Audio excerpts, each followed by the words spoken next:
So, hey guys, good evening to everyone.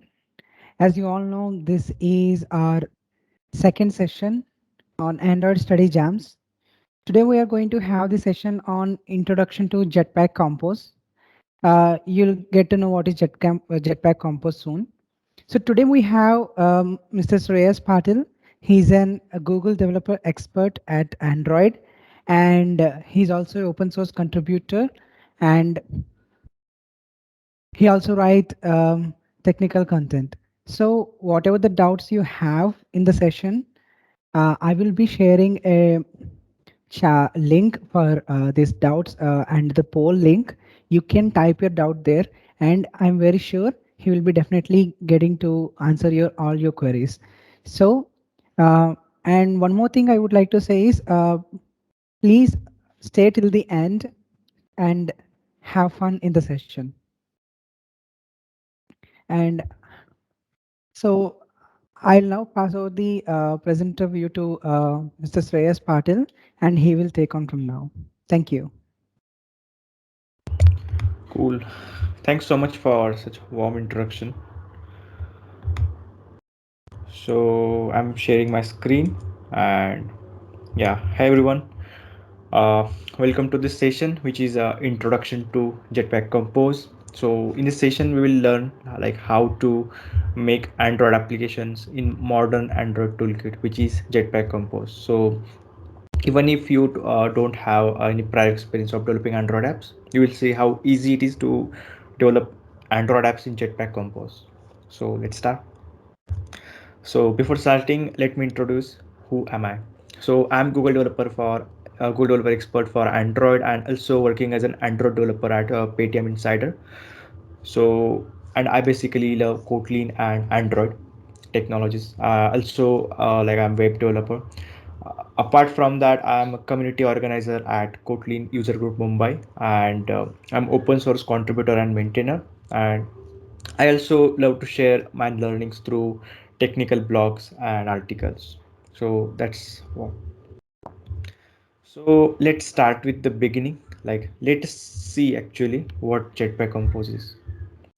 So Jetpack Compose is Android's modern toolkit for building native UI. It simplifies and accelerates the UI development on Android and quickly brings your app to life with less code, powerful tools, and intuitive Kotlin APIs. So let's say before, like if you have tried Android development, let's say in history in view system, so you might have faced a lot of issues, right? So Jetpack Compose is here to solve all of these issues. Like it allows us to develop quick apps quickly with less code and powerful APIs.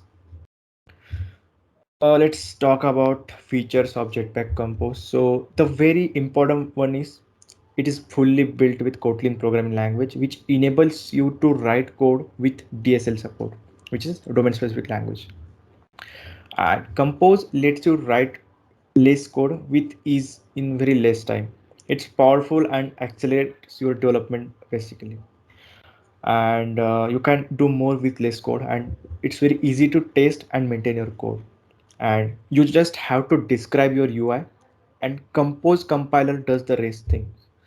And with Jetpack Compose, you can build beautiful apps with direct access to Android platform APIs with built-in support for, let's say, dark theme, material design, and powerful animations.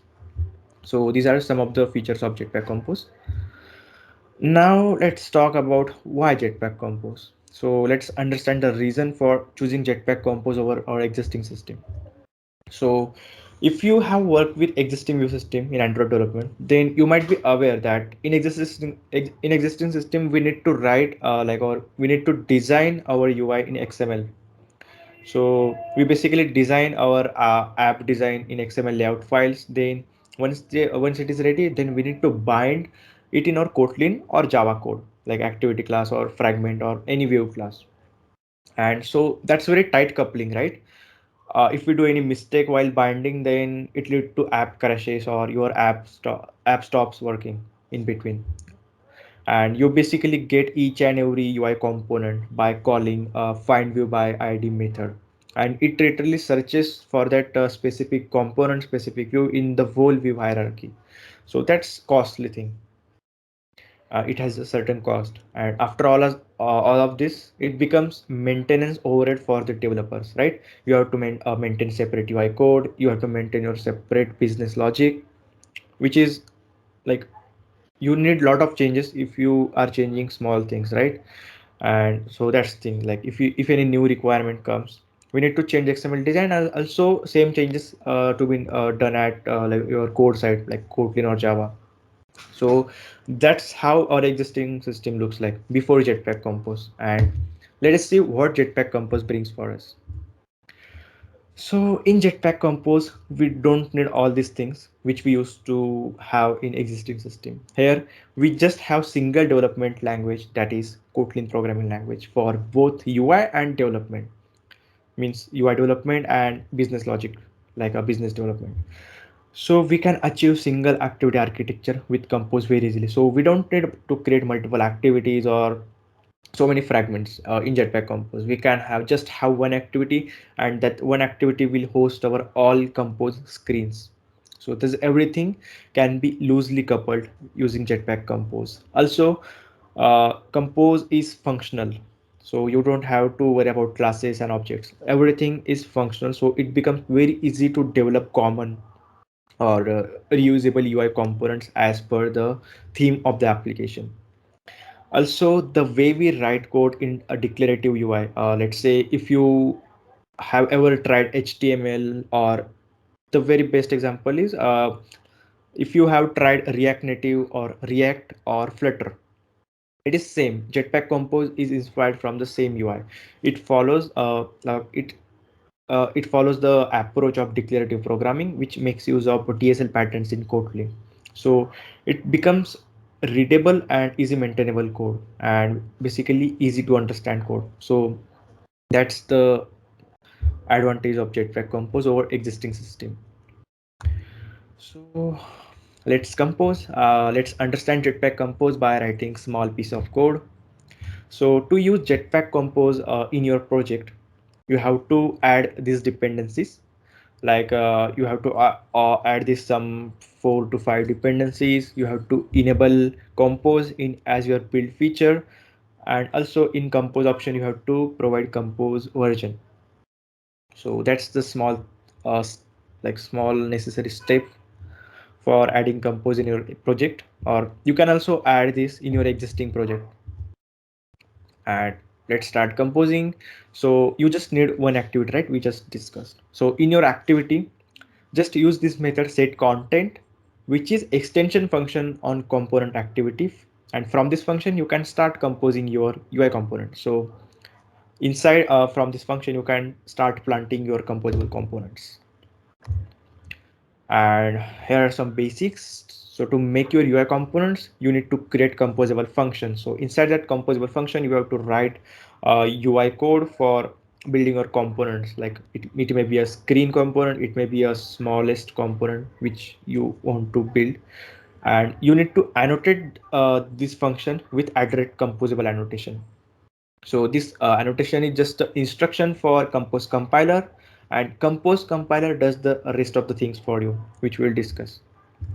Also, in declarative paradigm, what happens is like data comes and events out. Let's say, imagine this like component like screen, content, and subcontent, and subcontent has like another low level of components. So from top screen to low level components, like there is a communication via like data is passed from high level to low level, and if any certain activity is performed, then event is generated. So this is how communication is made in declarative paradigm. So let's see more about it in upcoming sections. So let us see some common composables. Composable means components in Jetpack Compose. So let us say basic components for understanding. So let's say whenever anyone learns Android development, the very first thing we learn is adding simple text on screen, right? Showing simple text, hello world, or anything, any message on screen.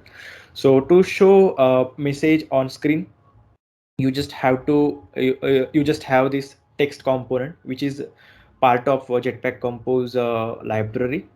So for this text, you can directly provide any text and it will be displayed as this, as you can see on the screen. So this is how simple text component looks like in Jetpack Compose, and you can compare like how easy it is with as compared to existing view system. So in existing view system, what it does is in XML layout, you add text view in your view hierarchy, and then you can you reference that view text view in your activity code with find view by id with your text view id, and you just set text to it with your, let's say you have a dynamic, like just like here we have hello, and this name is coming from this function parameter, right, which is of string type. So let's say hello Shreyas, like here I have printed my name. So this is how easy it is in Jetpack Compose. So let us see our next component. It is button. So if you have to create button in Jetpack Compose, it is very simple. Just create a button component, and you have a parameter called on click, and inside on click is a what you can say lambda function which gives you callback. So whenever that button is clicked, that code inside this lambda callback is called, and you can execute whatever you want to do. And inside the button scope, you can provide text click me. So for example, when you compile the code, this is how your button will look like, and this is how easy it is to create simple button in Jetpack Compose. Let us move to image. Let's say you have to show image, like you have image in drawable folder with android underscore logo dot png or any kind of extension. So you just have to use this image method, which is composable function, which is a part of Jetpack Compose library. And for painter, you have to just provide painter resource with a drawable id, and you just have to give this content a description which is used for accessibility means, let's say if you turn on accessibility in your Android app, so it will talk, actually it will speak on every item you touch. It is useful for blind people actually. So this is how simple it is to show just image in Jetpack Compose. Now let's come to basic layouts. So let us see some basic layouts in Compose. So in let's say if any of you have tried Android app development, existing app development, so you might have heard about linear layout, constraint layout, and there are so many layout, frame layout, and all. So let us see what layout Jetpack Compose supports primarily. So let's say I'm showing this text A, text B, text C without layout. So what will happen? They will overlap each other, right? Like all these text are like overlapping each other. So to separate out them or to align them properly, we need layouts. So Jetpack Compose provides column layout. So column is what? Column is simply vertical linear layout which arranges your composable components in vertical order. So here you can see we did nothing, we just added column, and inside column scope we showed three text. So these three text are shown one below each other. So this is how simple it is to show like arrange your composable components in vertical order. And likewise, we have row in Jetpack Compose. So you can see like we just replaced column with row, and all our composable components are now arranged in horizontal direction. So this is how simple it is. And another layout is box. So if you want to build some complex UI, let's say uh, you want to arrange text A, B, C in zigzag order, right? So box layout initially add components in overlapping each other, but using this modifier, let's say I have aligned this A to top start, B to center, and C to bottom end. So this is how it will look like. So you can do anything with box layout basically. And if you are not aware about this modifier, no worry, we have this upcoming section about modifiers. So let us see superpowers of modifier. So In Jetpack Compose, modifier plays an important role, and it's an ordered, immutable collection of modifier elements that decorates or add behavior to compose UI elements. For example, you want to add background, you want to add padding or click event listeners uh, to your composable components or layouts, or text or button or any component. So modifier is the thing by which you can achieve these things. So let us see an example of modifier again. So as you can see, we have created this box, right?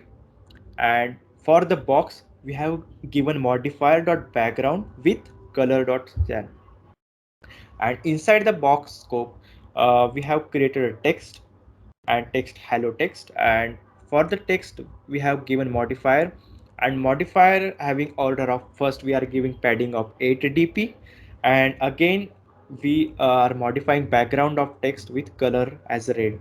So this is how it will look like. So first of all it created a box with backgrounds, and then by padding of 8 dp it is showing text with background color as red. So this is how modifier is useful. Now let's come to the most important part of Jetpack Compose, which is state management. So let's dive into the important concept of Jetpack Compose. So Compose is declarative, right? So and as such, their only way to update it is by calling the same composable with new argument. And these arguments are representation of UI state.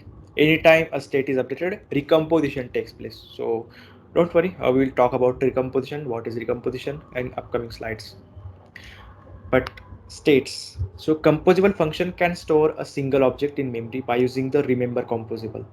Don't worry, like we are gonna try this everything practically. So if you are not getting this theory, don't worry.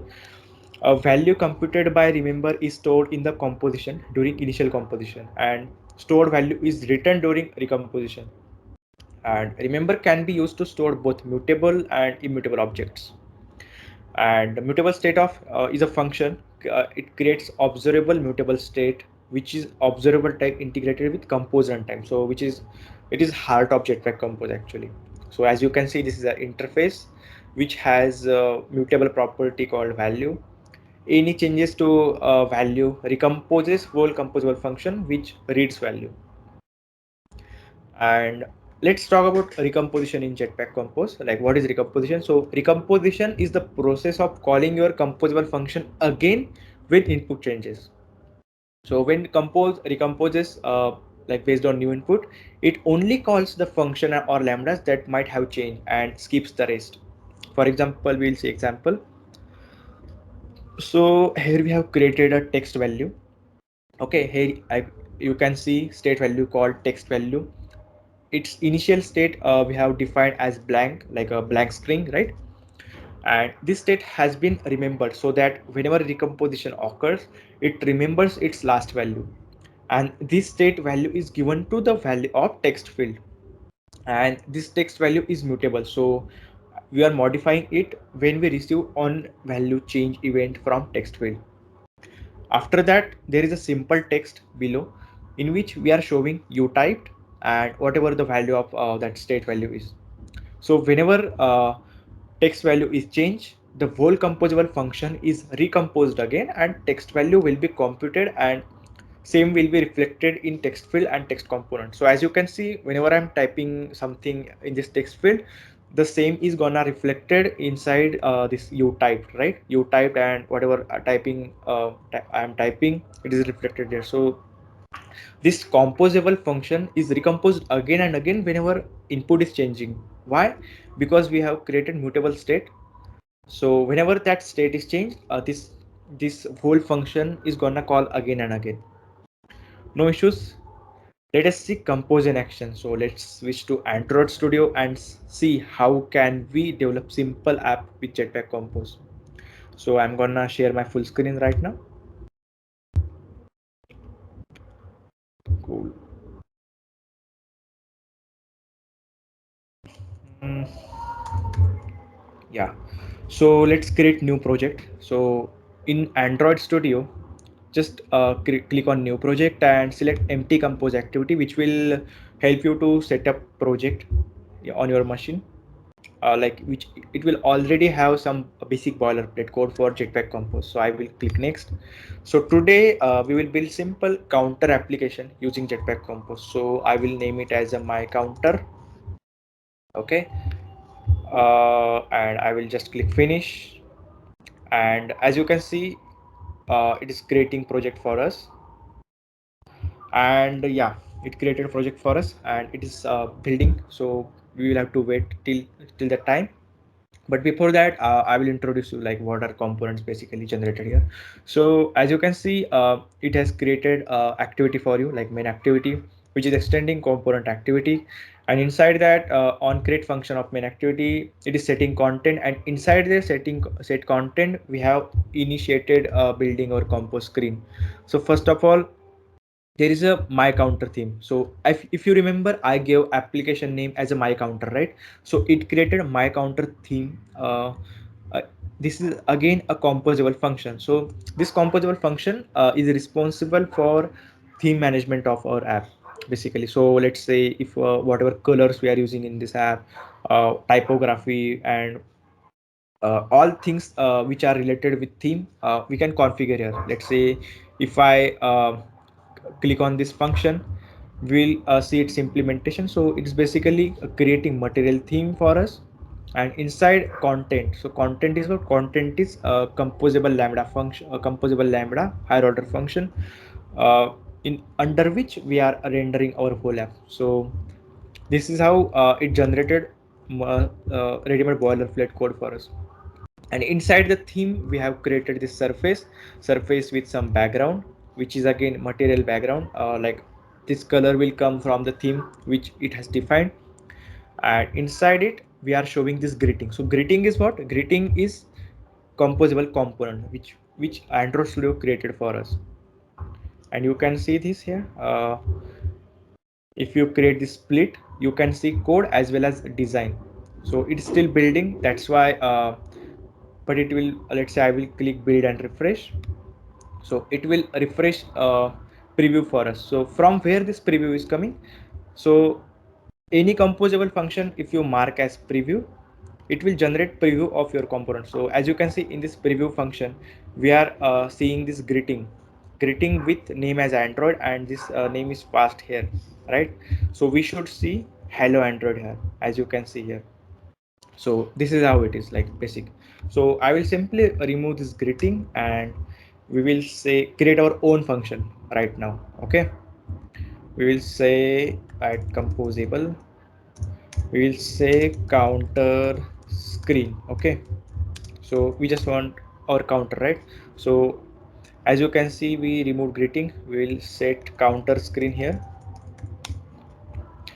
And again, we will modify this preview so that whatever changes we are doing in our counter screen, which we can see its design in action. So I will say counter screen.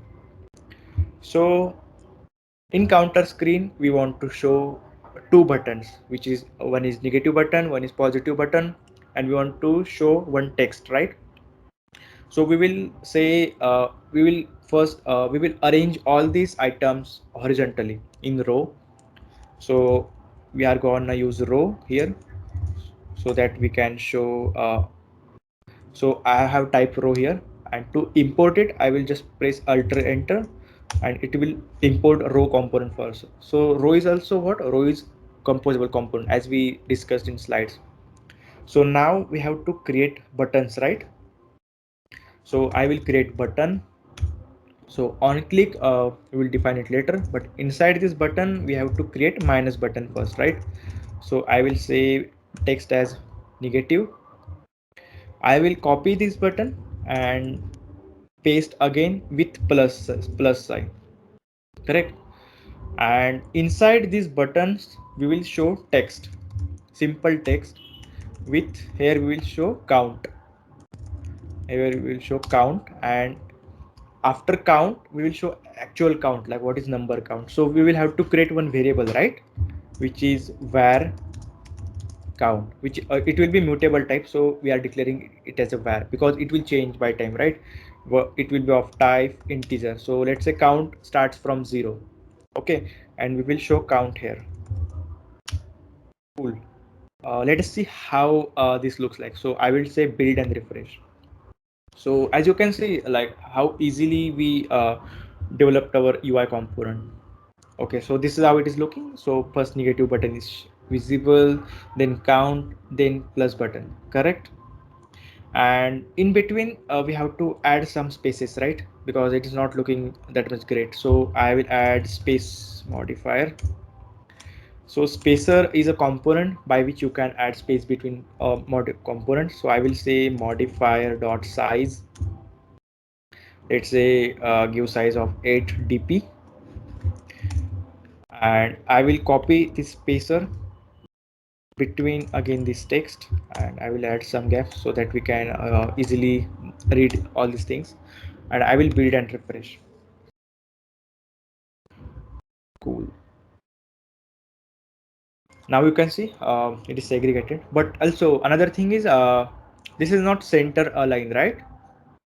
Cool. So inside row we have one property called vertical alignment. So how your items should be aligned in vertical? So I will say center alignment dot set center vertically. So what it will do is it will align all items in row with center. So as you can see, this count is now aligned at center, correct? Now what we have to do, okay, on click of this minus button, this count should be get decremented, right? So we will say count equals to count minus 1, or you can directly write count minus minus with decrement operator, but I am like writing this for just readability purpose.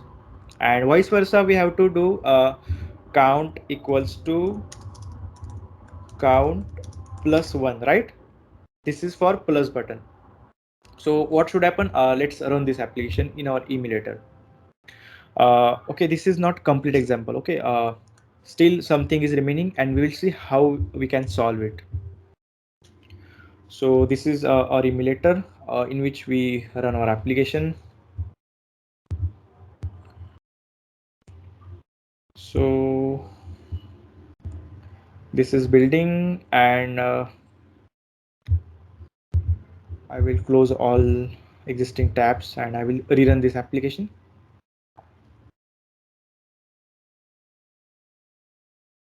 Cool. Okay, our application is installed, and as you can see this negative button and plus button here. Cool. So this is not looking correct, right? This is stop align. So what we will do is we will assign full height to this row, and we will align it to center. So what we will do is we will assign modifier to row, modifier dot fill max size, and we will say align. Oh, okay, it has horizontal arrangement called horizontal sorry, arrangement dot center, and let's see how it looks like now.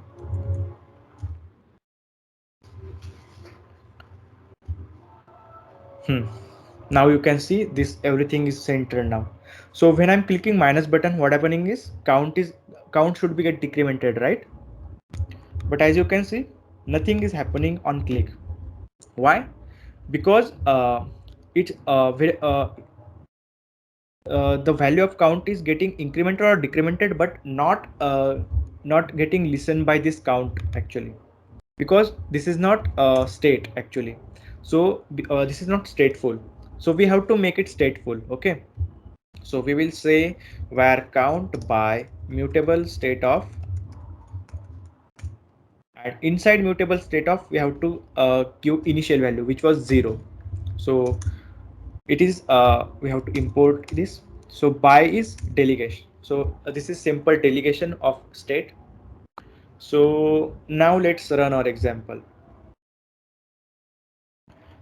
So as we discussed in slide, so whenever state is changed, whoever is observing that state is recomposed.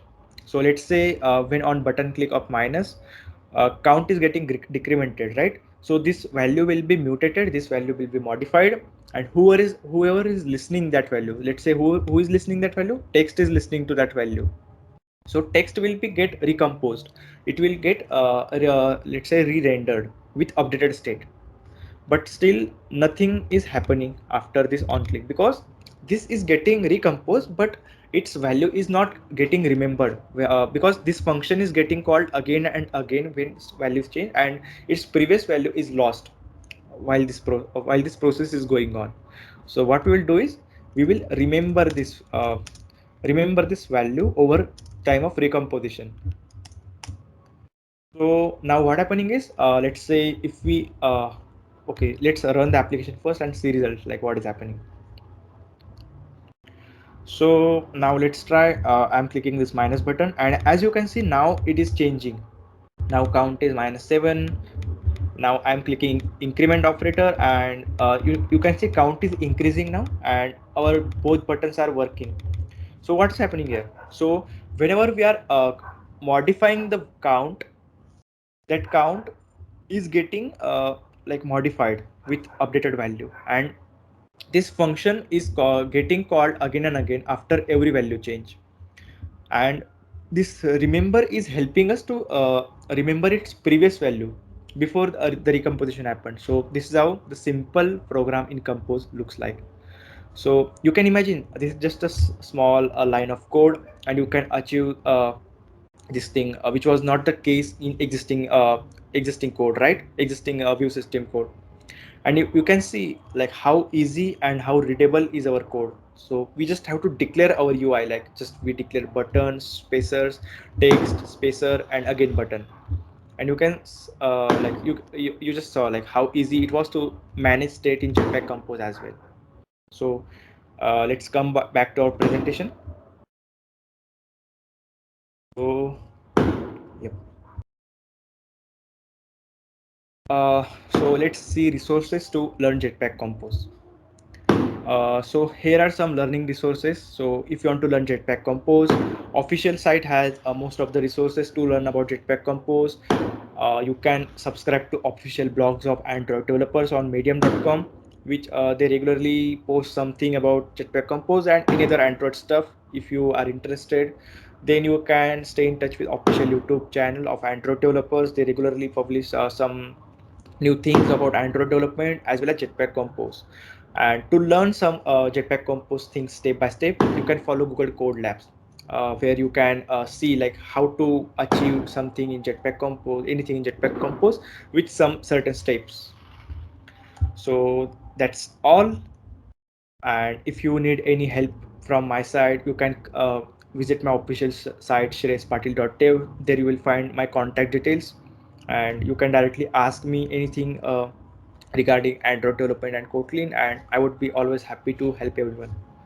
And you can stay in touch with my latest blogs and articles where I share my learnings. You can see my GitHub repository where I regularly maintain some sample apps, and I regularly contribute to it. So that's all. Now it's time for questions and answers. So if you have doubt, just ask questions. Go to slido.com, enter code compose, and you can directly ask question anonymously here.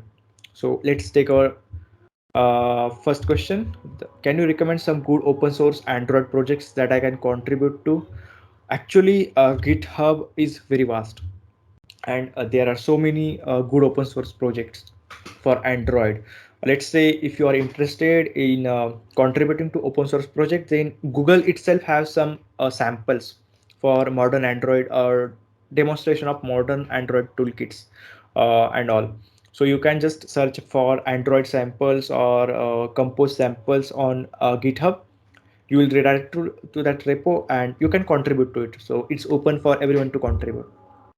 And not official, then there are so many unofficial resources as well. You can contribute to them by discussing issues, and at the last it depends on your area of interest, like in exactly what area you want to contribute. Let's say you want to contribute and some UI part only, then you can find such projects like where you can contribute. So even I have some open source projects on my GitHub, which are sample apps.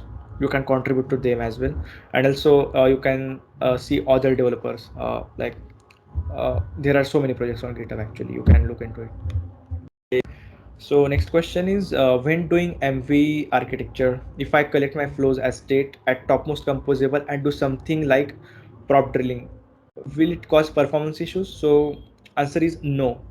So when you call collect as my flow at state, okay. So it depends which type of state it is. So it is a data class state, or it is like single state you are getting. So whoever is listening your state, only that will be get recomposed actually. So there will be no performance issues unless you make like if you are changing it very frequently, or let's say you have not took care of let's say compose compiler have some annotations like you can give stable and immutable, you can mark your state holder as a stable and immutable. So if you have done it properly, then it won't cause performance issues. So it's fair to use collect as my flow at topmost composable, and that's the use case. So if you want to know more about it, just go to compose samples, and there are so many apps like jetsnag, jetcaster. Just see the source code of that application. They are doing the same. They are collecting the state at topmost composable flow, and they are just providing state to all compose components by hierarchy. So that's all. Whom to contact, as I'm new to coding and don't know about anything, any sites I can learn program language from step by step and become pro. So it again depends like which kind of technology you want to learn. So uh, let's take an example. If you want to learn Kotlin, just go to kotlinlang.org. It is official site of Kotlin Lang. There you will find link of official documentation of Kotlin, and official documentation for Kotlin is good to go for learning Kotlin program language. If you want to learn Android development, just go to developer.google.com, developer.android.com, and you can learn all about Android things. If not, you can search about anything about Android on Google. There you will get many resources. So it depends actually what kind of technology you want to learn. But yeah, I would suggest refer to official documentations and uh, reading content basically, because that's the most important thing. And at the start, if you are comfortable by preferring referring videos, you can refer tutorials as well. Like there are so many YouTube channels, YouTube videos, or courses out there. You can refer to them as well. Next question is, I'm complete beginner and first year BTech. Please let me know the best ways I can get into app development and cope with it. So the most important thing is learn Kotlin programming language if you want to come in Android app development. Okay, so there are so many app developments, like you can do web development, you can do Android app development, you can get into like hybrid app development. So you have to decide which kind of app development you want to do. But I can say about Android app development. So if you want to be Android developer, just be aware of Java programming language and then Kotlin programming language. Then you can easily learn Android development.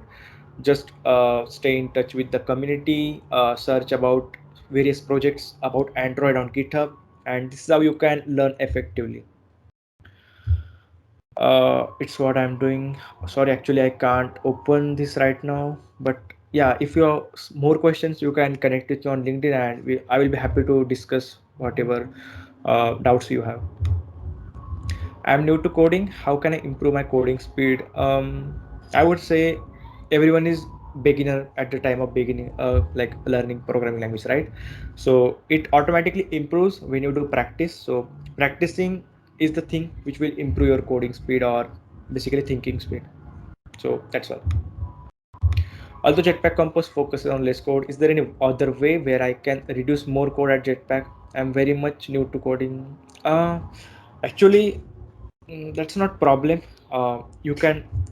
It actually depends on your coding style and how, what you how you are designing certain component. Let's say if you are repeating your code again and again, you can refactor it refactor it to single function, single variable, and it actually depends on your coding style and refactoring skills. So there is no flexible answer for this. Where to start coding, programming, app development? So if you want to start app development, my technique is to, like, when I started app development or like learning app development, so my thinking was like I never learned like any concept step by step. So what I do is I directly pick any project, let's say any paid project. So let's say uh, I decide to develop, let's say, simple note taking application, which will just store notes and it will show list of notes when app is started. So while building that application, I decide to learn concept, let's say how to show text, how to add notes in database, how to show list of notes. So I never learned any concept directly from beginning. I just picked any idea and I learned that concept while actually developing it. So you can also follow this kind of steps while learning. Or if you are a if you prefers watching videos, you can do it as well. Could you please create another small app and demonstrate so that we can understand more? A basic app would suffice. Actually can't do that right now because it will it will lead to more time and it will not fit into constraint of this current session. But yeah, in upcoming sessions, if possible for you, please attend and I will show like how to build complex app with Jetpack Compose. Which book I should prefer for practicing coding in C language? Uh, Actually, I can't say. There is a book called Latest C where you can learn about C programming language. Actually, I haven't tried personally, so can't say confidently. Alternatives for Jetpack. There is no such alternative for Jetpack Compose. If you are talking about Jetpack Compose, then in native Android there is no such alternative for Jetpack Compose. But yeah, if you want to develop hybrid application, let's say in one code you want to build Android app and iOS app, then there are certain options like React Native, Flutter. So these are not actually alternatives for Jetpack Compose, but these are options for native Android development, or options against native Android development. So that's all. Jetpack to AppDo, like React to WebDo. Yeah, you can say it like this. So it is exactly similar to React and Flutter. What you would recommend, CP or open source? So what I personally, I can't recommend anyone because it's obviously everyone's individual choice.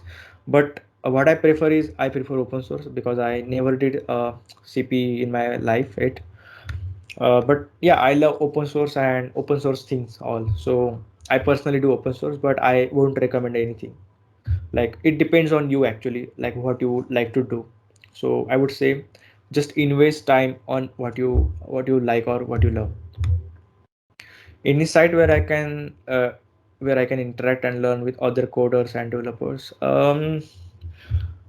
Interaction, you can say just come to Twitter or LinkedIn. Here there you will see like a lot of developers, you will get in touch with a lot of developers, and it's really good to be follow good people on Twitter and LinkedIn. So just follow them and you will regularly get some good content from their side. What are your views on Kotlin multi-platform? So yeah, Kotlin multi-platform is really great thing coming to this ecosystem. So Kotlin multi-platform is different than hybrid development. So Kotlin multi-platform allows you to write shared common business code and native UI code with respect to platform. For example, you can have common business logic for Android and iOS, then web, and so desktop apps. And you can have native UI. Let's say UI in Compose, UI in Swift UI, or UI in uh, JetBrains Compose for desktop. So it offers like native performance. So that's the good thing about Kotlin multi-platform, and it's gonna change the world soon. Like this is what I think. What should I prefer, Kotlin or Java? So I would say Kotlin is recommended for Android development, but if you know concepts of Java programming language like memory management in Java or whatever terms in Java like what is static, what is serialization, or what is basic core concepts of Java like multi-threading and all. If you know that concepts, then you can easily apply that concepts in Kotlin. So I would say learn Kotlin, but don't forget Java. Java is important. So learn Java and learn Kotlin both as well. But yeah, at the end of the day, you will have to code in Kotlin. So code in Kotlin, but Java fundamentals will be very useful if you while coding in Kotlin. So that's my opinion. How to get best out of app development and what career options I would get. So if you want to if I'm getting your question correctly, then like after learning app development, you can get so many career options. Like you can be web developer, you can be Android developer, you can be full stack developer, you can be iOS developer. So there are many kinds of app development, right? Which are uh, based on user and user types. Let's say iOS, Android, and all. So there are so many career options out there. If that's the answer, like if I'm getting a question correctly. Have you used Gapper Simple Stack for now? If yes, would you recommend it over Jetpack navigation? Actually, I haven't used, but I'm aware about the his library. So, uh, Simple Stack is for fragment navigation. If you see, basically, it's not for Jetpack Compose. It is okay. So recommend it over Jetpack navigation. Okay, so you are asking about Jetpack navigation. So I have used Jetpack navigation and I haven't seen any problem in using it. So but I haven't used Gabber variety simple stack, so can't give my opinion or recommendation over it. Can I start iOS development without learning Android? And yes, from here. So yeah, iOS development is completely different thing, so you can anyway start it. And if you want to learn it, you have to learn Swift programming language for it, and you should have a MacBook or Apple system basically for learning development. So that's the starting path for iOS development, which is Swift programming language and Swift UI. How much should I know about Android before looking for internship, junior development job? Okay, so if you want to get job into Android specifically, then you should be aware of Java or Kotlin. These two program language are recommended, like most importantly needed. Then Android fundamental, like core of Android, like how Android work, how Android app works inside Android app, like how Android app can you know what are app components, like what are activities, what are services, how can you achieve like xyz things in app, like what is app manifest, like then what is multi-threading, what is dependency injection. So and again, like what is inter-process communication. So these are some of the fundamental concepts of Android which you should know.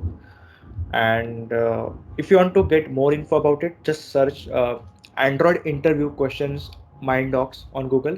So there you will get link of Mindocs, which has really a good collection of Android interview questions, and there you will see like what is needed for uh, Android jobs.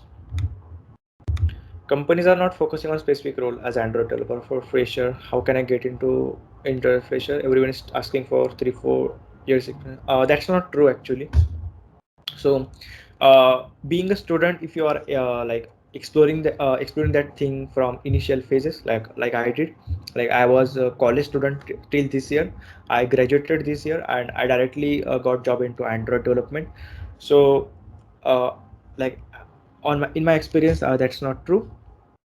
But because if you focus on let's say any technology or any framework specifically, and if you master it, if you are expert of it, then you will directly get it. Like there is no issue of fresher and all kind of stuff then.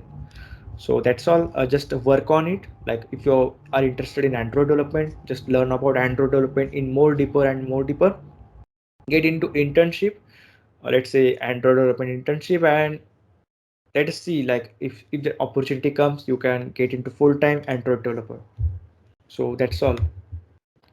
How get more download on Play Store? Is there a specific technique for marketing? For marketing, there are so many options. Like you can you can promote your apps on Facebook market ads platform, then Google AdWords and all. So they basically take money from you to uh, like digital, like you can, they show you ads of your app basically, and this can drive more installs to your app. And yeah, you can share your app to social media, give it to relatives, your friends. Yeah, you can ask them to promote. So that's the basic thing about like publishing your apps. What kind of Android projects I can choose for make my profile stand out in the crowd?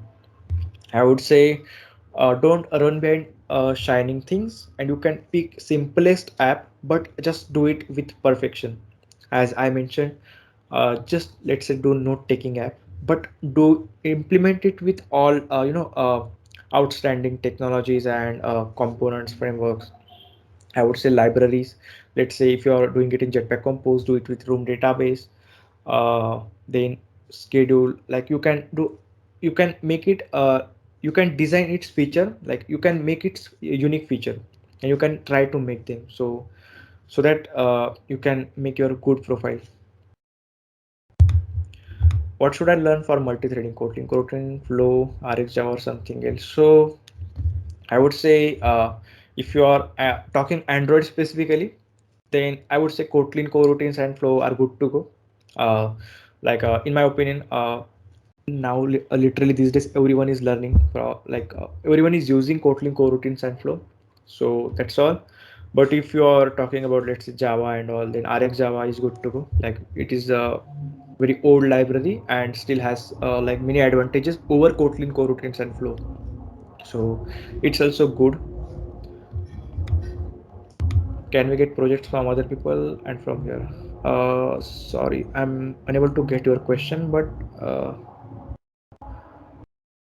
but yeah, you can. If you're talking about freelancing, then yes, you can get that as well. Maybe last question. Could you please suggest the best stack for Android development to develop full scale app to put on Play Store?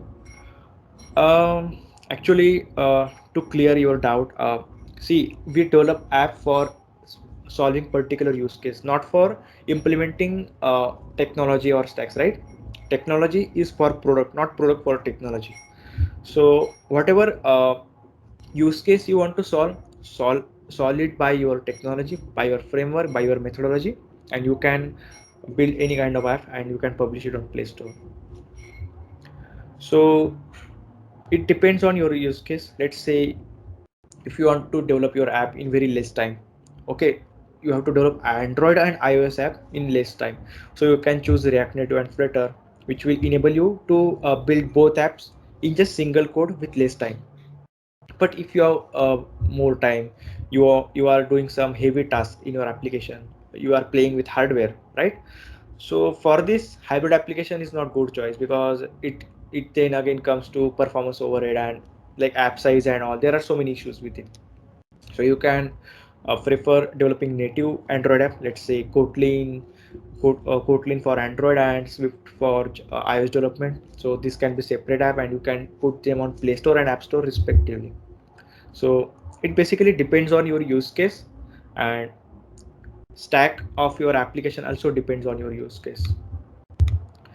SQLite, yes, compared to something like Rome. Yeah, so I have used SQLite and I really like the concept of that library because in Room, what happens? You cannot control SQL queries, right?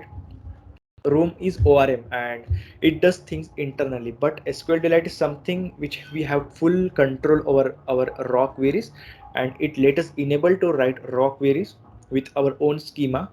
So you it we have full control of our schema and queries, and we can get like there are some advantage in SQLite, like we can get uh, live changes of data as well, just like we get in Room. So I really like SQLite concept. So yeah, SQLite is a multi-platform library like which can be used on web, iOS, Android, JVM, and any kind of application. So it's best. In ideas on freelancing app dev skills. So yeah, freelancing will need more practice, and you have to uh, apart from technical skills. Okay, technical skills are permanent, but apart from technical skills, you should have good communication skills and a good, like, skills for speaking with clients and all. That's most important thing needed in freelancing. Which framework is better for Android backend? Any kind of framework actually. See, there is no thing like Android backend or iOS backend. Okay, backend is separate thing. So again, backend framework and technology stack also depends on use case, like what kind of apps you are building. Let's say if you are building high performance app, then Java or Kotlin is like Spring Boot or Micronaut or Ktor is based. If you're developing some data science related app, processing app, then a Django, Flask, Python related stack is better. If you want to develop something very faster, then JavaScript related like Node.js, Express.js are recommended. So it again depends on your use case of like what kind of things you want to process in your backend.